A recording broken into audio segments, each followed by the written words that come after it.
نرجعوا ليه دائما في المباراتين الاخيرتين كانت عندنا صعوبه في الشوط الاول.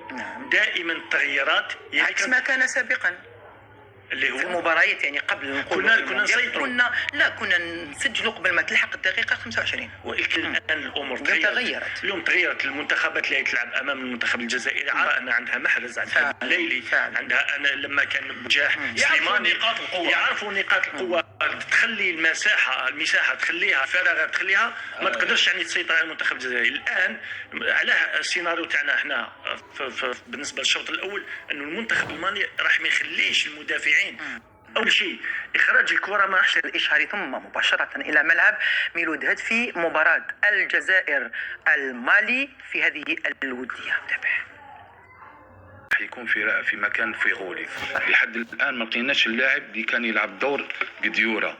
ربما هاد اللاعبين اثنين اثروا نوعا ما على الفريق الوطني، لان منذ خروجهم قديوره وكذلك فيغولي كان فيه تاثر نوعا ما رغم ان ما نقصوش من قيمه بن ناصر وزروقي وبن طالب كذلك، لكن كانوا قطعة أساسية في الفريق. تكلم الشيخ على فيغولي ربما أول واحد اللي كان يقوم بالضغط العالي هو كان فيغولي فعلا. مع بونجاح كانت عنده مكانة ركيزة.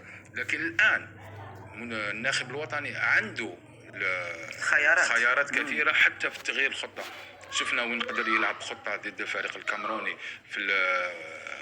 في الكاميرون لعبنا 3-4-3 ولا 5-3-2. يقدر يلعب 4-3-2-1 4-2-3-1. مثل ما تكلمت على يريس وين يقدر ماشي يقدر يلعب كمدافع ايمن، يقدر يلعب في وسط الميدان، لكن هو الان راهو يلعب كمدافع. الان خيارات كاينه كثيره، لكن المشكل الان هو قلم سيحتار جمال بالماضي فيها. خلينا مدبيا نلقاو لقطه اساسيه لا اليريس انا نظن حتى جمال بالماضي ما نظن جابوا يعني بفكره انه راه يلعب مدافع ايمن، لان علاش عنده في المنصب هذا كاين لاعبين كثير. شوف بن عياده عطل، حتى مندي يقدر يلعب الجهه اليمنى.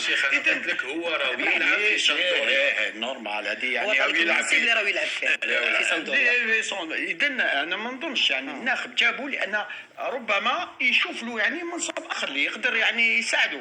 ربما راح نشوفوه يعني في الشوط الثاني، ربما يقدر يعني يدخلوا ونشوفوه يعني. لكن الشيء هذا ايجابي، لان عندما يكون عندك الخيارات، اي ناخب يحب يكون عنده يعني خيارات بزياده، لان تقدر رشيد ممكن نشاهد الصور يعني اللي تاتينا مباشره من وهران. يعني تفضل. تقدر تبدل الخطه تاعك، تقدر يعني تغير لاعب يعني في منصب بمنصب. اذا شيء ايجابي عندما يكون عندك كل ما يكون يعني لاعبين كثير يعني، وخاصه متعددين المناصب، تلقى الحلول التقنيه تلقى لاعب البروفيل تاعو انه يقدر يلعب في عده مناصب. نعم. حتى يكون عندك اصابه تقدر تستعمل هو كظهير ايمن بدون ما ادخال مثل بوداوي في نيس. نعم. بوداوي في نيس يلعب عده مناصب، يلعب وسط ميدان، يلعب في بعض الاحيان كمدافع ايمن، يلعب كذلك جناح. يعني في خيارات الان في المنتخب الوطني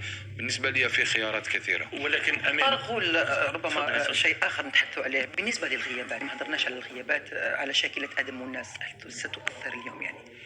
ما نظنش، لانه حتى هي في نفس الوقت راهي فرصه بالنسبه للاعب بالرحمه، لانه بالرحمه نوعا ما مردوده في المنتخب الوطني ماهوش بالرحمه اللي راهو يعني في فريقه ما راهوش نفس المردود صراحه يعني تماما. ما نقلوش من امكانياته، ولكن في نادي احسن في الفريق تاعو يعني احسن دائما، حتى يدخل كاحتياطي يقدم الاضافه. الان فرصه امام بن رحمه صحيح.